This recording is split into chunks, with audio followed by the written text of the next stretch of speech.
What's going on, YouTube? It's your boy ATruckerNamedJay, aka Mr. 1099, aka FaceTime Daddy. Checking in, man. We out here in New Mexico at this truck stop, Russell's. Headed eastbound, man. Headed back toward the crib. Got about a week and some change before we go home. Still trying to figure out how that's gonna go. You know what I'm saying? Because yeah, I'm on my way to Indiana right now. I was kind of trying to drive crazy, but I'm kind of relaxed now because it's a FEMA load. So the way my dispatcher was kicking it to me, he was like, yo, you know, you can go hard and get there by Sunday night and do a 34.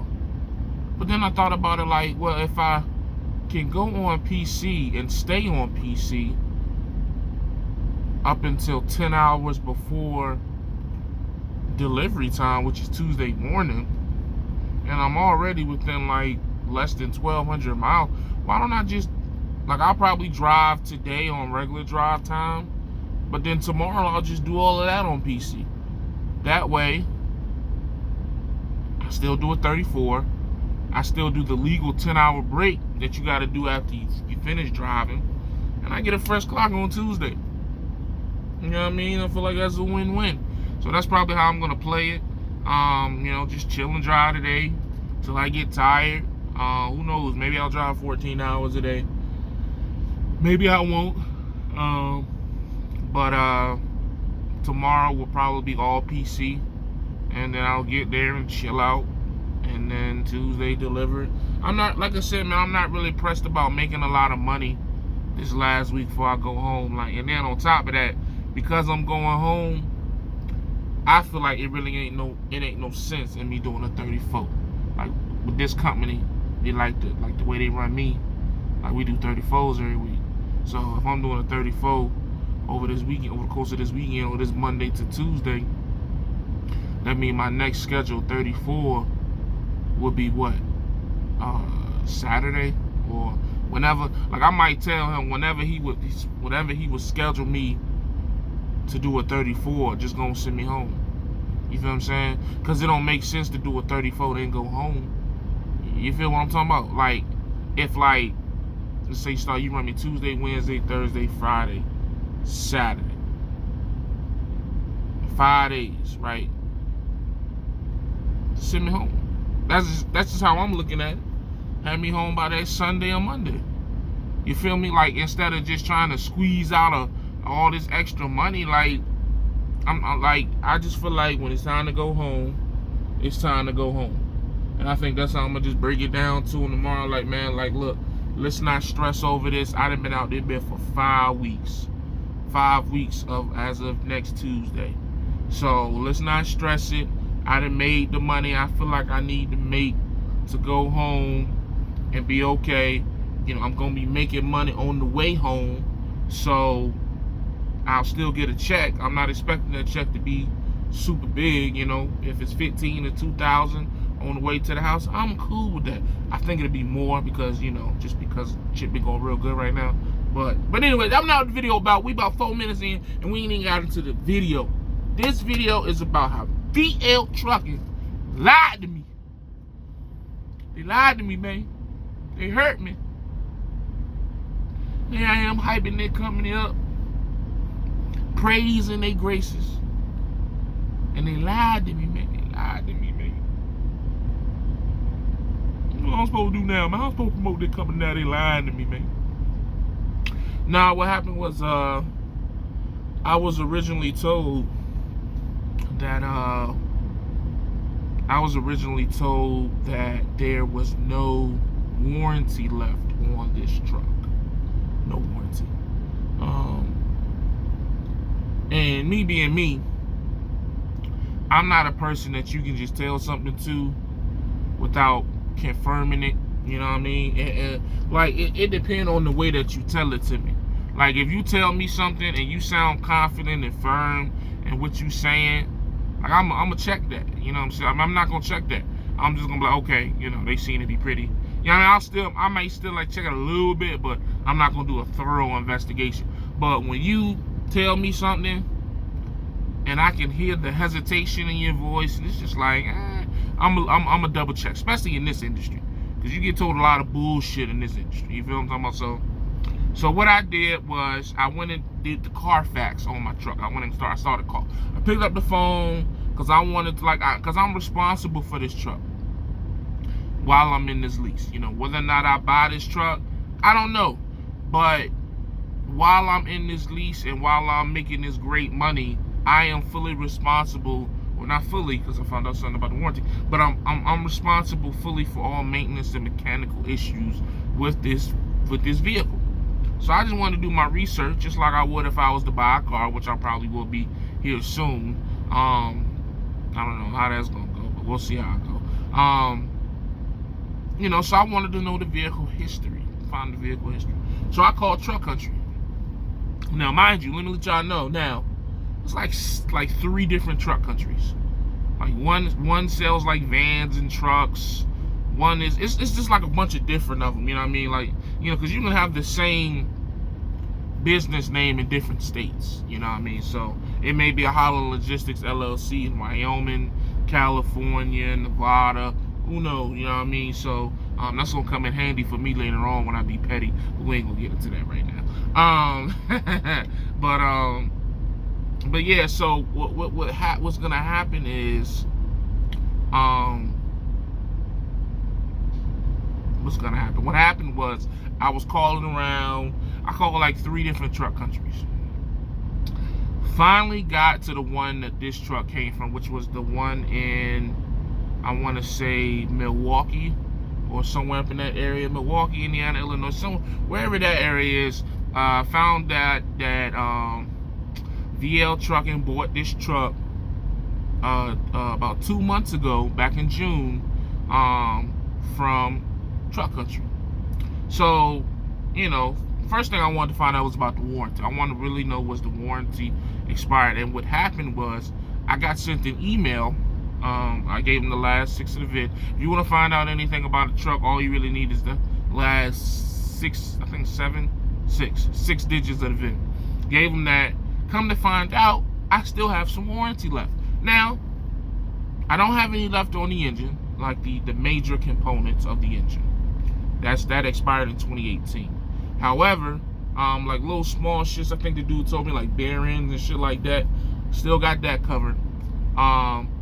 Rear axles, both rear axles, those are covered up until 750,000 miles, and my transmission is covered up until 750,000 miles. However, my emissions, cab, and major engine components, that's all on me. It's all on me. So then I asked him, I said, hey man, so, you know, just so I'm better prepared for what I'm doing, I said, how much would I be looking to spend on a major emissions problem? He told me about $4 to $6 grand. I said, okay, it's not too bad, you know what I'm saying? I like to think if that happened in the next 2 to 3 weeks, be pretty covered, you know? And I asked him about rebuilding the engine. He was like, man, he said, that's kind of hard. It depends, things all that nature. But he gave me a very rough estimate of between $10,000 to $20,000. So basically, for me to sleep super comfortably at night, I pretty much need to have about $15,000 to $20,000 in my maintenance at all times. And I'm working on it. I'm definitely working on it. I'm building it slowly but surely. And that's just, you know, I told him how many mileage is on the truck. He was like, man, them things, if you take care of them, and they have been well kept, he said, you'll see 700,000-800,000 miles before you know, got to worry about it. He said, I've seen them over 1 million miles. He said, it's just all about how you keep up the truck. I said, I'm glad you said that, man. Because now that sparked my interest, because now it's like, okay, I can take care of this truck the best, and I am while I have it. I'm going to take care of this truck the best way that I know how to take care of a truck. However, I want to know where the truck came from. I want to know, you know, how well it has been taken care of before I got it. That means a lot. That you know what I'm saying? So what I did was I called Truck Country's, I think it was, I think I talked to the service department again. And, you know, you got to be careful, man. You got to really be, if you're going to do this type of investigation work on a truck, you got to know when somebody's giving you a bullshit answer. So, because the first time I called, the guy told me that VL Trucking bought the truck brand new. And I'm like, wait a minute, that don't sound right.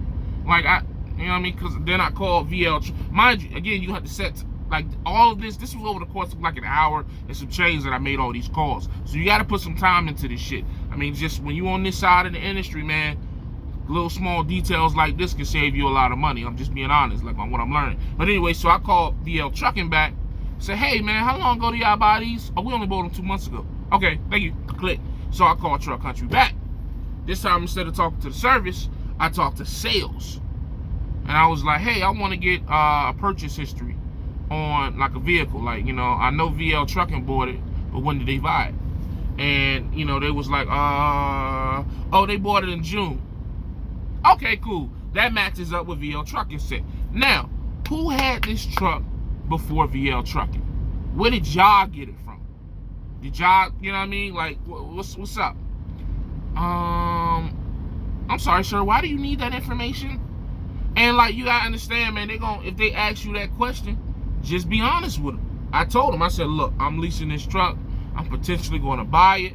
I'm just trying to get a history of how well it was kept up, because I'm now responsible for the maintenance of the vehicle. And she said, okay, no problem. Let me see what I can find for you. Waited on the phone about 5 minutes. Come to find out, this was a Martin Transport truck. Martin Transport. Now, for those who don't know Martin Transport, I think they are a dominant reefer company. They're known for having light blue and these color blue, like a royal blue trucks. So I tried to take it a step further and call Martin Maintenance, but that just kind of was like, some of these, I forgot how garbage some of these companies are like trying to get in contact with anybody on the phone. And that was the case with Martin, man. I could not get anybody on the phone. I might try again, but I could not get anybody on the phone to find out the service history of the truck or what it's been in service for, shit like that. So as far as I know right now, the truck has a warranty on both rear axles, transmission, small engine shit, but the big engine shit and the emissions is all on me. Also, I know that is originally a Martin Transport truck. And from what I've gathered about Martin, they look more like a regional company. So that would explain why it only has 409 on it over this long. Because like the average Martin driver, from my understanding, is doing like 25, to 2,800 miles a week because they're doing more regional. And the other good thing that I think I realized is that Martin has APUs. That's why the APU is on the truck. So the truck hasn't been idle a lot since, well, I've been idling a lot, but I gotta get the APU fixed. But like, it hasn't really been idled a lot. And I know, if you idle these type of trucks over the course, for a long time, over the course of years, that can, you're more likely to run into some emissions issues sooner than somebody who isn't idling the truck. So, yeah, man, that's all I got. Like I said, I just wanted to get some history on the truck, man. Again, if I'm going to do this shit, I'm going to do it right. You feel me? And I just want to get as much knowledge and information as I can to be successful, and, learning from the mistakes of other truck drivers, man, and just trying to be productive at all times. You feel me? We got 11 hours a day to drive, and, instead of just listening to music all day or focus on being entertained, sometimes we got to educate ourselves and put ourselves in a better situation to win. You feel me? So that's the deal, man. If you're gonna buy a truck, you're gonna lease a truck, get the history on it, man. Unless it's brand new, then you good. But if you're getting a used truck, man, find the history out. Find out what fleet it come from. Some fleets take better care of their trucks than others. Some fleets gonna beat that shit to hell. If you got an old CR England truck, or you got an old Swift truck, or an old CRST truck, that thing probably didn't been beat to hell, because they be, you know what I mean? But Martin, I don't know if Martin is a beginning company or not, or rookie company. I don't know. I really don't. But I don't think that Martin trucks will be as beat up. I'm assuming. Somebody can come and correct me in the comments if I'm wrong. But I would assume that Martin's trucks haven't been as beat up as other said companies like Swift, CR England, Stevens, you know, the more reputable beginning companies. So that's what I got, man. Just doing my due diligence. You know what it is, man. As always, stay safe, stay positive, stay productive. God, family, trucking. And remember, every day is another day step closer to where you want to be in life. So keep pushing, because I know I am, man. I'm gone.